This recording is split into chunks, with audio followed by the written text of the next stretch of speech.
Welcome to our channel Rasil Education. Ngasi aina pijagadoriba information natraga job recruitment gi news asi atopa platform ama fawboda phangdriba pauni. Let it be YouTube, Facebook, website ama fawboda phangdriba job ki recruitment news ni except Indian Navy gi department sing natana. Haibadi Indian Navy gi department sing dadi masigi pawasi leire adu atopa website natragna social media natragna YouTube channel singda masigi paw asi ani public to paw asi laktri ngasi aina masigi channel asida hairi sina ahan bani handaki sagi Indian Navy gi recruitment gi notification si lakte haina mayamna yamna khorang na ngai na romgani madugi maram madusu masida leramle maram adu karino haibadu ekhoi khanglani yamna maru oiba paw adu masida leire sahi khara sida Agniveer scheme lakpadagi Indian Navy sailor da senior singi shortage oirakpa maramna haibadi senior sing walakpa maramna anouba scheme amma hudoklani haibani anouba scheme adudi graduate entry scheme masigi scheme asi regular post ni hana Agniveer lauramiduna sahi mari khakini 25% namana makhadana thabak to hoba aduga 75% namana auto ba haibani aduga hujiki anouba scheme graduate entry scheme asida changlabadi regular oigadoribani hana Indian Navy Indian Airforce Indian Army lauramba adumaina hayeng fawa regular hujik ekhona regular gi thabak ama changmada isagi sahi humbu sudri fawo toba yabagi condition du adugi mawongdani thabak asi lawgadoriba asi masigi scheme masiani thongna mokhaidukli ekhoi medical department gi haiba mane aduga atopa other department singi amane medical department gi scheme adugi mamingna GES medical haiba aduga atopa department singi lawgadoriba scheme aduna GES regular haiba GES medical haibadi medical department gi Indian Navy da recruit to gadoriba asigi eligibility si karino hairagadi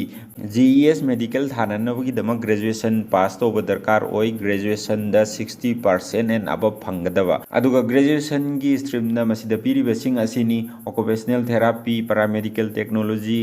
cardio technician audiology speech therapy prosthetic orthotic optometry asina chingba aduga GES regular gi exam asi thage haragana normal graduation 60% and above oigadawa GES medical thaba yabagi graduation gi stream adu mamang da sukhara haikre makatarakpada masida piriba stream sing asida graduation tawrabadi GES medical asi thaba yagani GES scheme haibadi graduate entry scheme asi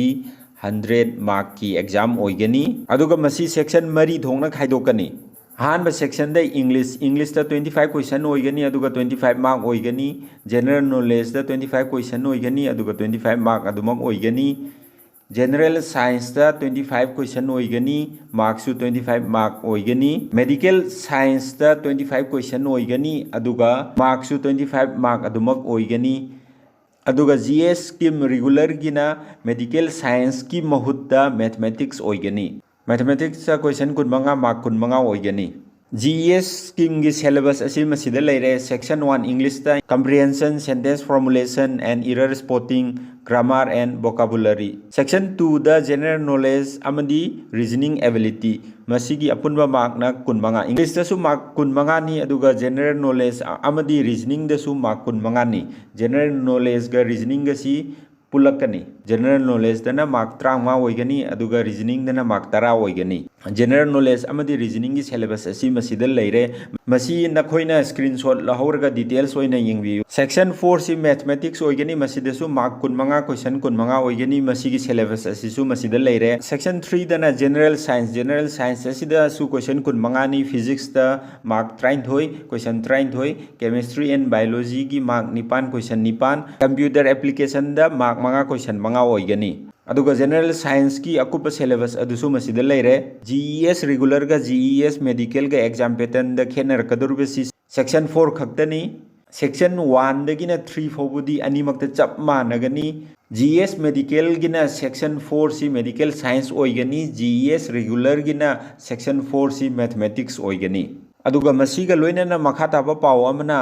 ꯍꯥꯟꯅꯒꯤ Indian ꯅꯦꯚꯤꯒꯤ recruitment ꯑꯒꯅꯤꯄꯠ scheme ꯑꯗꯨꯁꯨ ꯑꯗꯨꯃꯛ ꯂꯩꯈꯤꯒꯅꯤ ꯃꯗꯨꯒ ꯂꯣꯏꯅꯅ ꯃꯁꯤꯒꯤ GES scheme ꯑꯁꯤꯁꯨ ꯑꯊꯨꯕꯗ ꯃꯁꯤꯒꯤ notification ꯑꯁꯤꯁꯨ ꯂꯥꯛꯂꯒꯅꯤ ꯍꯥꯏꯕ ꯄꯥꯎ ꯑꯗꯨꯅꯤ ꯄ꯭ꯔꯤꯄꯦꯔꯦꯁꯟ ꯍꯧꯖꯤꯛꯇꯒꯤ ꯍꯧꯅ ꯇꯧꯕ ꯍꯧꯔꯣ ꯑꯗꯨꯒ ꯒ꯭ꯔꯦꯖꯨꯑꯦꯁꯟ ꯀꯝꯄ꯭ꯂꯤꯠ ꯑꯣꯏꯗ꯭ꯔꯤꯕꯁꯤꯡꯒꯤꯁꯨ ꯑꯒꯅꯤꯄꯠ ꯁ꯭ꯀꯤꯝꯒꯤ ꯅꯣꯇꯤꯐꯤꯀꯦꯁꯟ ꯏꯀꯨꯏ ꯀꯨꯏꯗꯕꯤꯗ ꯏꯂꯦꯛꯁꯟꯒꯤ ꯃꯇꯨꯡꯗ ꯂꯥꯛꯂꯒꯅꯤ ꯍꯥꯏꯕ ꯄꯥꯎ ꯑꯗꯨꯅꯤ Subscribe to our YouTube channel Rasil Education for central government job exams and other important tips, shortcut methods, knowledge, job notification updates, etc.